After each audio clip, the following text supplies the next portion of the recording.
Assalamualaikum warahmatullahi wabarakatuh. Selamat datang kembali bersama saya Aditya Wahyu Kurniawan. Kali ini saya ingin menjelaskan sedikit terkait sintesa modul 3 ya. Di sini saya dapat tugas individu untuk membuat sebuah sintesa yang nantinya akan dipresentasikan. Jadi di sintesa agenda 3 itu terkait dengan kedudukan dan peran PNS dalam NKRI. Jadi terbagi menjadi 3 subbab, yakni manajemen ASN, pelayanan publik, dan wall of government. Dimana yang pertama adalah manajemen ASN, dimana kita akan membahas terkait kedudukan, peran, hak ASN, sistem merit, mekanisme pengelolaan ASN. Sedangkan di pelayanan publik kita akan menjelaskan tentang konsep pelayanan publik, pola pikir ASN, dan praktik etiket ASN. Dan di WOG, wall of government, dimana kita akan menjelaskan bagaimana konsep dari WOG tersebut, bagaimana penerapan WOG dan implementasi WOG di Indonesia. Baik, untuk yang pertama ialah terkait dengan manajemen ASN, di mana kedudukan ASN diatur dalam Undang-Undang Nomor 5 Tahun 2014 tentang Aparatur Sipil Negara, yang dimana sesuai jenisnya ASN terdiri atas pegawai negeri sipil atau PNS dan pegawai pemerintah dengan perjanjian kerja atau P3K. PNS itu merupakan warga negara Indonesia yang memenuhi syarat tertentu diangkat sebagai pegawai ASN secara tetap oleh pejabat pembina kepegawaian untuk menduduki jabatan pemerintahan dan memiliki nomor induk pegawai secara nasional. Sedangkan PPPK adalah warga negara Indonesia yang memenuhi syarat tertentu yang diangkat oleh pejabat pembina kepegawaian berdasarkan perjanjian kinerja.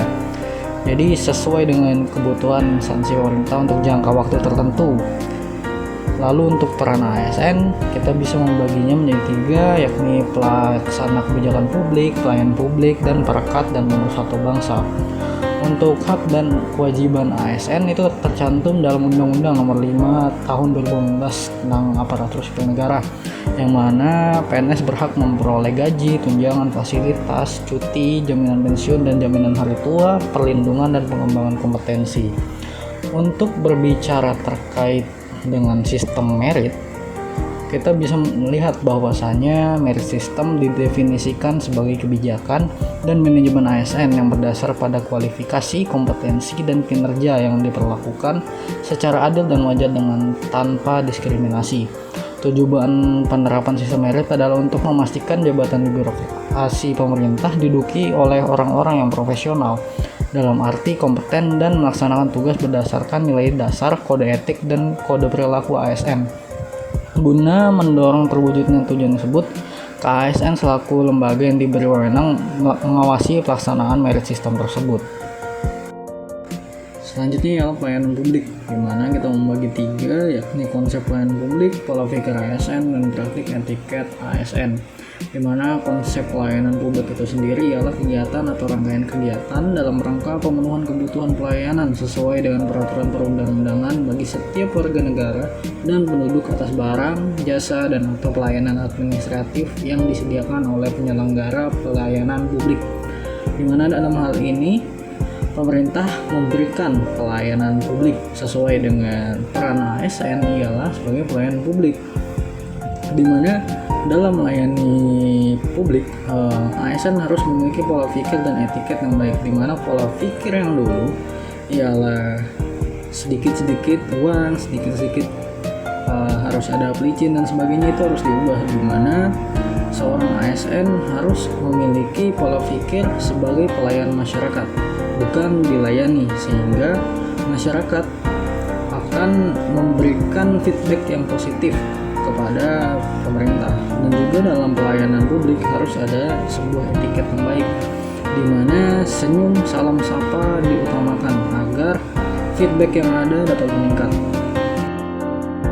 Yang terakhir ialah wall of government atau WOG, di mana kita mendefinisikan konsep WOG ialah sebuah pendekatan penyelenggaraan pemerintah yang menyatukan upaya-upaya kolaboratif pemerintahan dari keseluruhan sektor dalam ruang lingkup yang lebih luas guna mencapai tujuan pembangunan kebijakan, manajemen program, dan pelayanan publik. Di mana WOG ini itu ialah kolaboratif dari seluruh elemen pemerintahan, sehingga pertukaran informasi antara satu instansi dengan instansi lain lebih cepat. Tujuan WOG sendiri ialah penggabungan atau sinkronisasi informasi-informasi yang ada sehingga pemerintahan dapat berjalan dengan lebih baik. Penerapan WOG sendiri kita bisa melihat salah satunya ialah di Korea Selatan, di mana mereka membuat suatu sistem pemerintahan itu secara terstruktur, di mana seluruh sistem pemerintahan baik instansi satu dengan instansi lainnya terintegrasi, sehingga akses informasi yang dibutuhkan oleh masing-masing instansi ataupun masyarakat lebih mudah dan lebih accessible. Kita bisa melihat salah satunya dari video yang akan saya tampilkan ini.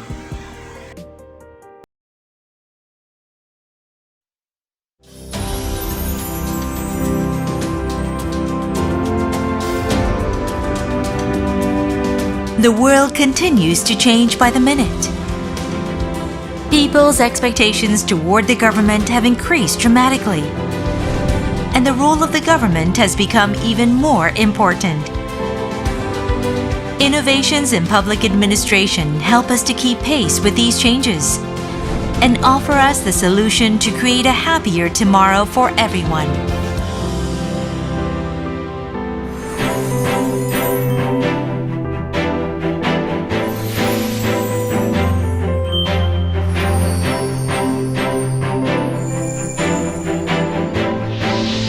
Since the establishment of the Korean government, the Ministry of the Interior and Safety has played a key role in the Korean administration.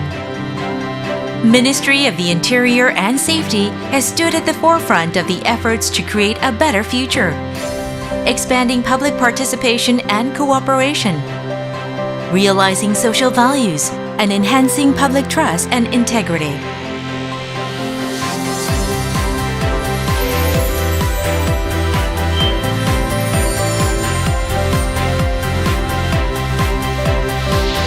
Our first-class e-government services, bringing the benefits of government service to cyberspace, is recognized all around the world as a supreme example of an online system that has successfully transcended the limitations of time and space.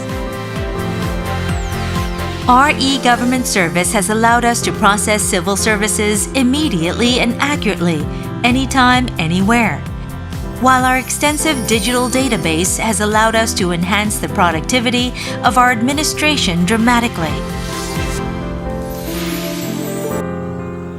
Baik, itu tadi salah satu contoh penerapan WOG di salah satu negara tetangga kita ya, yakni Korea Selatan yang terkenal dengan drama Korea atau K-popnya. Terus gimana sih kalau di negara kita sendiri implementasi WOG yang ada di Indonesia ini?